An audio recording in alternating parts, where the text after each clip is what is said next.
like a moment, but it just went, boom, gone. So now you have the baby boom all grown up, getting achy, getting pains. Some of the women, I don't know, I gotta tell the guys this because I don't know if you're hip to this or not. Like I've done some research on the internet, so I've heard about this. Amy, I see you bundling up. It is a little chilly. Amy's one of the young ones. Andre, you're young, so this will be big news to you guys. But when the girls get older, and the equipment gets a little older, it's kind of like driving your old father's Ford Fairlane. It's like, hey, wait a second, how does this thing work? Let me put it back in gear. And the truth is, it's a beautiful experience. Ladies, give it up for your uterus. Come on, let me hear it. Let me hear it for the uterus. Come on, Andrea, give it up. Salute Your Uterus Week is what I'm working on for Bloomberg. Salute your uterus. Get up in the morning, you look in the full body mirror, you go, there it is, just a little south, I see it, and it's fucking working like no tomorrow. So good for that. Now, what do we also know about baby boomers? Baby boomers were obsessed with everything, right? Every single thing about us, ever since the Beatles showed up. Do you remember? I know, Amy's like, I don't know, I can ask my grandfather. I saw something on YouTube, but please, stop staring at me. I can't answer your old man Ed Sullivan questions. So what did the Beatles come in with? What did they come in with, people? Who remembers? Who's seen a documentary on television? They came in with that haircut. It was the haircut. That was it. Zip, right here. Zip, right across. And you're like, whoa. You know what? They can do magical things. They get their haircut. They walk out and the girl's like, ah, ah, ah. I will never forget, again, showing my age. I'm 8 years old, and we all knew the Beatles were going to play on Ed Sullivan that fateful night. Because at the time, I'm in the 2nd grade, and nobody carries the word better on the street than 7-year-old kids looking at the candy store at a button that they're going to buy that says, I love Paul, getting ready for Sunday night. So now it's Sunday night, right? And Ed Sullivan, for you guys who've never heard of him, he's an old guy, short, and slick back hair. He's come out. He's the first guy with osteoporosis. Anybody know what osteoporosis is? You got the big hump there, Notre Dame. That's Ed Sullivan. He would come out and go, and now the Beatles. And the Beatles didn't have to do anything. If you read any books about the Beatles, you've heard about the Beatles, watch Paul McCartney when he's talking about his dating life with Barbara Walters, he'll tell you the story. They didn't have to do anything. All they had to do was come out with those great haircuts, and everybody was what? Programmed, like me, everybody, to know that they're so great. They're so amazing that the first time they go, bling, and they're going to go, it's a hard thing, but the first chord, bling, the girls go nuts, everybody's losing their mind, and the Beatles are like, this is some shit for a fucking haircut. This American shit is intense. We've been fucking around in Liverpool and fucking Germany.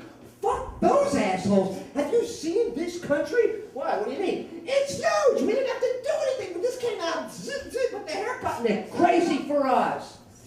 Wow. That's pretty good for the Beatles. I'm happy for the Beatles. I'm a kid, I'm looking up, wow, who doesn't want to be a Beatle? That's a good thing. But I didn't realize how alarmed I should be about my country, about my society. Because it is good that you can pull out a lollipop and go, oh, this is delicious, do you want one? And 300 million people will pay $6,000 to get one.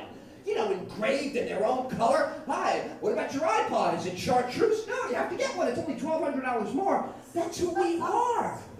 Right, that's who we are. So when these Beatles are, and you remember the Beatles were fucking slick, man.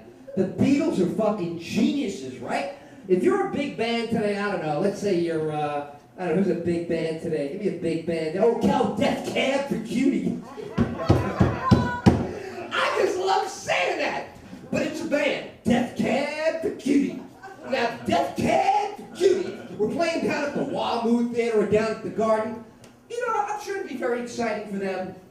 Sure they have a good time, sure they make a lot of money, sure everybody get involved. But the truth is, it's not going to be like the Beatles. Because when Death Cab for Cutie has all the girls outside, woo, look at us, we're rock stars, here, lick my foot, after that's all over, Death Cab for Cutie does what? They go to the Caribbean, they stay there for 3 years, they marry island girls, they start eating coconuts. They don't make another fucking album for God knows when. And by the way, is Spike Jonze available to direct the DVD? You know, it's a whole big bullshit. Not the Beatles. The Beatles put out Meet the Beatles in January, boom, Beatles 2 in March, boom, Beatles 3 in April. They put out a fucking album all the time. So when I'm a kid, I'm like, man, they're not just good. They got this shit down. I mean, every time they come out, it's another big hit. And I'm thinking, they are so amazing. Now again, I've been reciting to you my memories at the age of 8. I am now 53, so we are digging. We're going backwards a little bit. But I'm going to tell you this.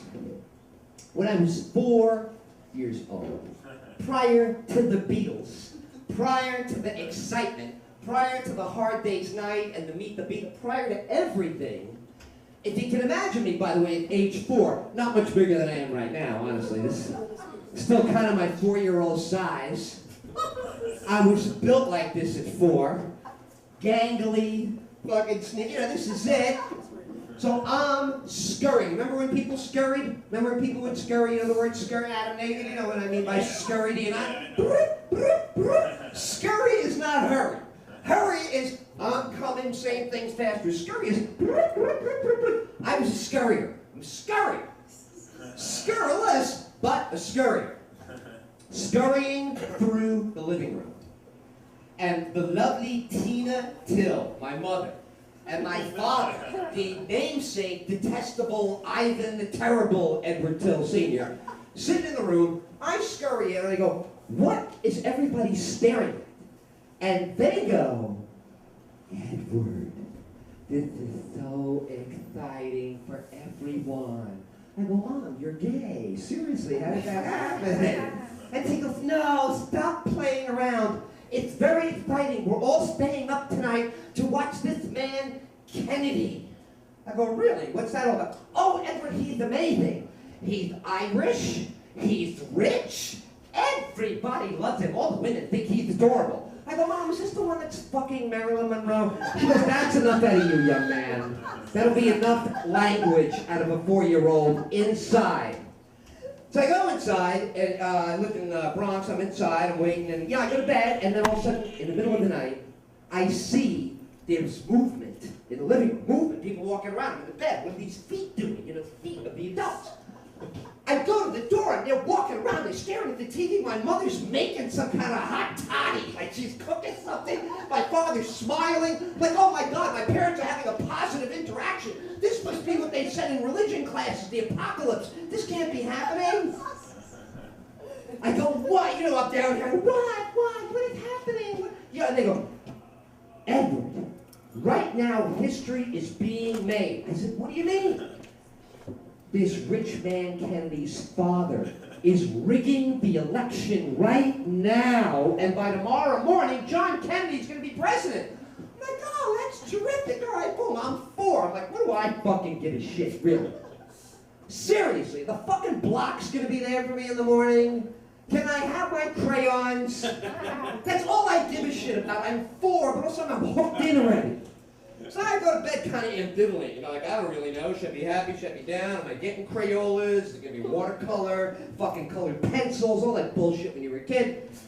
And now the next day, oh, everybody's happy, and here's the Catholic nuns at my school celebrating John Kennedy. You say, wow, look at that. Women have never used their vagina, are now celebrating a man who's on every vagina he can find. God works in